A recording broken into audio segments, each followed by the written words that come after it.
పెళ్లి కూతురిలో ఉండే ఆత్మ వచ్చిన ఆంటీతో నన్ను వదిలిపెట్టేసాయి, నేను నా మొగుడి దగ్గరికి వెళ్ళిపోతాను అంటుంటే ఇటు మా వాళ్ళేమో ఫుల్ గా ఏడ్చేస్తున్నారు. ఎన్నో కలలతో ఈ అమ్మాయి పెళ్లి చేసుకుంటే ఈ ఆత్మ కొత్త పెళ్లి కూతురు ఒంట్లోకి వచ్చి కూర్చుందని అందరూ ఏడుస్తూ ఉన్నారు. టైం ఏమో మిడ్ నైట్ 2 దాటిపోయింది. ఇంకా ఆంటీ ఎండుమిర్చి ఉంటుంది కదా, వాటితో పొగ వేసి ధూపం వేస్తే అప్పుడు పెళ్లి కూతురు కామైపోయింది. తర్వాత ఆంటీ ఒంట్లో నుంచి కూడా దేవుడు దిగిపోయి నార్మల్ అయిపోయింది. అక్కడ ఉన్న అందరూ పెళ్లి కూతుర్ని విచిత్రంగా ఏడుస్తూ చూస్తూ ఉంటే తనేమో ఏమీ తెలియనట్లు, ఏమీ జరగలేదు అన్నట్లు ఏమైంది అని అడిగింది. ఎవ్వరు చెప్పకపోయేసరికి తన హస్బెండ్ దగ్గరికి వెళ్లి ఏమైంది అని అడుగుతుంటే ఆయనేమో ఏడుస్తూనే ఉన్నాడు. ఏం చెప్పకుండా అలా హ్యాపీగా ఉండాల్సిన ఇల్లు కాస్త భయంతో బాధతో ఉండిపోయింది. ఆ రోజు నైట్ అలా గడిచిపోయింది. మార్నింగ్ అయింది. మేమంతా కూడా పెళ్లి కూతుర్ని డౌట్ గా చూస్తున్నాము. ఆ దయ్యం తన ఒంట్లోనే ఉందా పోయిందా అని. తనేమో చాలా హ్యాపీగా ఉంది. అంటే కొత్త పెళ్లి కూతురు ఫేస్ లో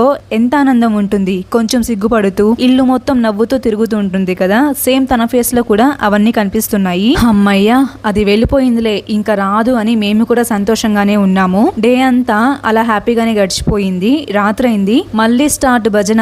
నేను వెళ్ళిపోతా అంటది, నాకు ఈ అమ్మాయి నచ్చింది అంటది. ఫుల్ గా దగ్గుతూ ఉంది. మళ్ళీ ఆ దగ్గు వినడానికే చాలా అసహ్యంగా ఉండేది. మళ్ళీ ధూపం వేసి పడుకోపెట్టాము. ఇంత జరుగుతుంటే ఎవరైనా ఊరుకుంటారా? అబ్బాయి సైడ్ వాళ్ళేమో గొడవ చేస్తున్నారు ఇంట్లో. మీ అమ్మాయి ఒంట్లో దయ్యాన్ని పెట్టుకొని మా అబ్బాయికి ఇచ్చి పెళ్లి చేస్తారా? ఇప్పుడు మా అబ్బాయి జీవితం ఏం కావాలి? ఎలాగైనా ఈ పెళ్లి చెయ్యాలని మీ అమ్మాయి ఒంట్లో దయ్యం ఉందని మాతో దాచారు అని అటు ఇటు అందరూ తిట్టుకుంటూ ఏడ్చుకుంటూ ఉన్నారు.